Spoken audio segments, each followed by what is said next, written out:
Custom Magic cards are really cool, and they're actually one of my favorite things about Magic. Magic is such a diverse game with many ways to play, and custom Magic cards are just another way. You can take existing game mechanics and kind of build on them in ways that you think would be really awesome to see, and you can take your ideas and kind of make them come to life. So I'm going to be returning a series where I look at awesome cards from r/custom Magic, kind of break them down, give you my thoughts on them, maybe give some tips for improvement, and yeah, let's just jump into this. Alrighty, so the first card we're going to be looking at is Omnipotence. It's 7 black for an enchantment that says, you may play lands and cast spells from your graveyard. This is very similar to Omniscience in the sense that it's a 10 mana enchantment that is going to have a very big, very splashy effect. Really quickly, before I jump into this more, I am not the creator of any of the cards in this video. I do some videos where I talk about cards I've created, but in this video, you'll always be able to see the creator of the card in the upper left, so shout out to all of them.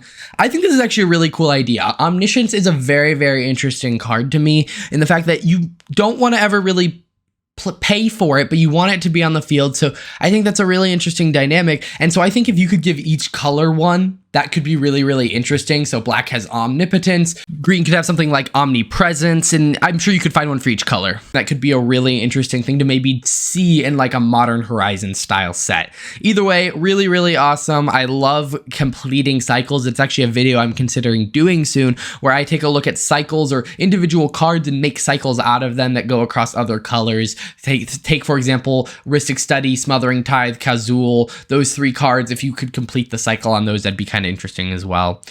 Either way, really, really awesome. Let's jump into the next one. Alrighty, so this next card is actually really, really interesting. It's Salongars Charm. It's blue X, black X instant. Target player draws X cards and target player discards X card. But the draw card is based on the blue and the discard cards is based on the black. I think this is a really, really interesting effect, the idea of being able to lock an X behind a color, and I think that could be something really, really interesting. However, I think there are better ways to just make this effect work without the like colored X. First off, not great for colorblind reasons. Like if someone is colorblind, normally with the mana symbols, you can see just the different symbols, but with this, the only difference is the color. So for accessibility, not a great way to start it. A way you could make this probably a little bit better would be to just make it X and then have the text be something like target player draws a card for each blue mana spent to cast it, and then target player discards a card for each black mana spent to cast it. I think that would just work better. So overall, it feels weird, but I really like the idea of it.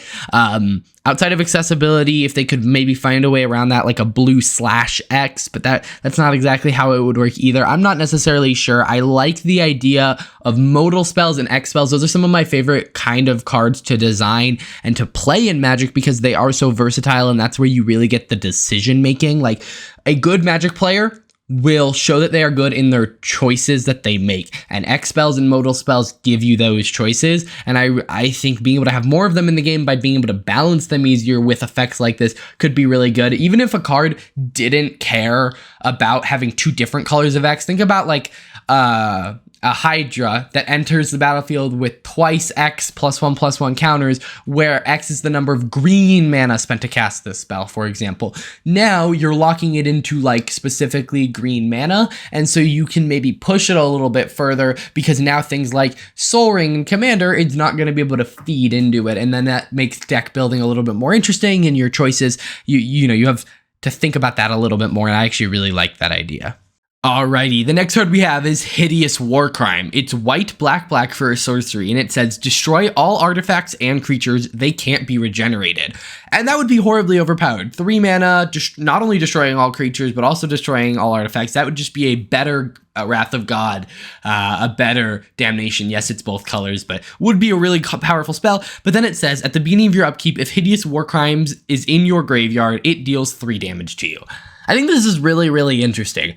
I find it very interesting to take a card, let's say Damnation in this case, and push it up a power level, but then add downsides until it becomes maybe an appropriate power level. I still think this is a very good effect, especially for something like maybe Commander, but it is something you really have to balance. I mean, in your head is paying 1 less mana, but it is also a colored mana, so now you can't just run it in mono black decks, you can't run it in mono white decks. Is that worth killing artifacts in addition to creatures and being 1 less total mana, and I actually don't think so. Especially in formats where you have like 20 life, 3 life is a lot, and 2 generic mana and then 2 colored pips. I don't want to say it's the same cost, but a lot of the time it's going to feel very similarly costed to 1 white and 2 black pips. Not only can this go in a lot less decks, it also just is a little bit more specific in how you have to pay for it. And so because of that, I just actually think this would not be that amazing of a card, but I really like the idea behind it just because I love pushing the power level of a card up, but then adding some sort of downside. And this is the perfect way of doing that in a very, very flavorful way. So I'm definitely a big fan. Alrighty, the next card is Inhume. It's 1 black for an instant, and it says put a commander you own from the command zone into your graveyard. And I find this to be a kind of fun effect. Obviously, this is built exclusively for Commander and technically Brawl, but it's very similar to Command Zone. And this card aims to solve a problem where there are some commanders that just don't work well as commanders. The biggest example that I can think of in my head is Phage, where if it enters the battlefield, you instantly die if it was your commander, but Phage is still kind of an interesting commander for that reason. You have to find a way around it, countering the ability that kills you, maybe putting it into your hand first with something like Commander Beacon. Stuff like that is why Phage is such an interesting card, and this is one more card that kind of lets you do this. Outside of getting around these like weird commanders, this card could be really interesting in the fact that you can kind of dodge commander attacks. In a reanimator style deck, you could put it into your graveyard and then reanimate it. At that point, you are spending 2 cards to cast your commander. So you're spending 2 cards to get access to 1 card that you already could have. So essentially you're using 2 cards for mana, quote unquote, in that case.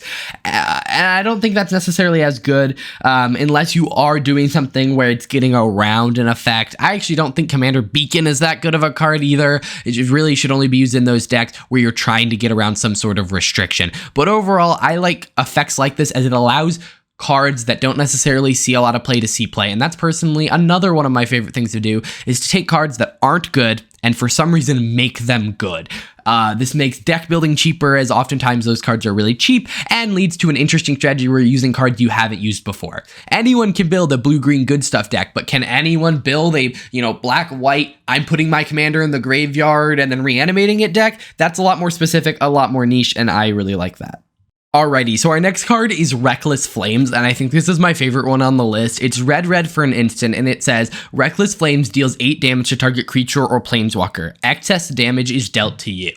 This is a really interesting effect. Typically for 2 red mana, you can do like 3 damage to something. Maybe 4, depending on the exact card, maybe with an extra cost. This one is 8. So for 2 red mana, you can pretty much blow up most creatures in most formats. Obviously, the biggest creatures are going to get around this, but most creatures are going to get blown up. But you're going to take damage. For example, this is 2 mana, but if you use it to blow up, let's say, a Birds of Paradise, you are taking 7 damage, which in a 1v1 format is a lot of damage. On the other hand, if your opponent plays their 8-drop, which happens to be an 8/8, you spend 2 mana to kill it, and you don't take any damage. So it's this really delicate balance of, if you are fighting a lot of small creatures, you need to not use this card. If you're fighting a lot of big creatures, this card is better. Now, do I think this is a good card? Actually, no. I think it's very, very versatile, but a lot of the times the cards you need to kill are the small little utility creatures or the things that are going to combo off. And a lot of the times things with bigger abilities are smaller in size. And so I typically find that abilities win games, not necessarily power and toughness. Again, it depends kind of on the format that this was printed into. It just feels very rough in a lot of decks. So I think this could be an interesting sideboard card, for example, in a standard where one of the main decks is like a Simic Rampant to Big Stuff deck. You could maybe see this see a little bit more play. It doesn't get around a lot of things. Like, I don't know how this interacts with things like Brash Taunter and Stuffy Doll. A lot of weird interactions with this card, but I really like how it is balanced. It feels like a card that is good in a sideboard, but wasn't necessarily designed for a sideboard, where a lot of cards that are like color specific targeting, those feel like sideboard cards. This just feels like a really interesting, cool design.